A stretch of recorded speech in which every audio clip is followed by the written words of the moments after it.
காதலில் அதிக வலி உங்கள் 2 பேருக்கு இடையில யாருக்கு அதிகமாக இருந்திருக்கு? இந்த காதல் பிரிய காரணம் யாரு?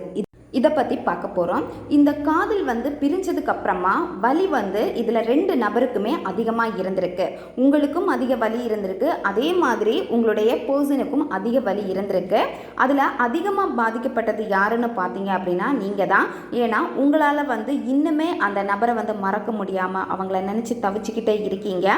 நீங்கள் யாரை ரொம்ப டீப்பாக லவ் பண்ணீங்களோ அந்த நபருடைய காயங்கள் வலிகள் உங்களுக்கு எங்கே அதிகமாக இருந்திருக்கோ அந்த நபரை நினச்சி தான் உங்களுக்கு காயங்கள் அவங்களுடைய நினைவுகள் திரும்ப திரும்ப ரிப்பீட் ஆகிட்டே இருக்கு.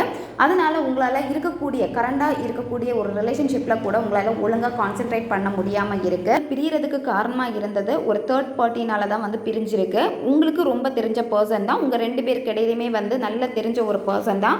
அவங்களால தான் இந்த காதல் பிரிஞ்சிருக்கு. அதே பர்சன் உங்கள் பேச்சை கேட்க மாட்டாங்க, அதே மாதிரி அந்த பர்சன் ஏதாவது சொன்னால் நீங்கள் கேட்க மாட்டீங்க. இந்த மாதிரி பார்த்தீங்கன்னா ஏதாவது ஒரு விஷயத்துக்காக அவசரமாக முடிவுகள் எடுக்கிறது, இது உங்கள் 2 பேருக்கு இடையில பிடிக்காம போயிருந்திருக்கு.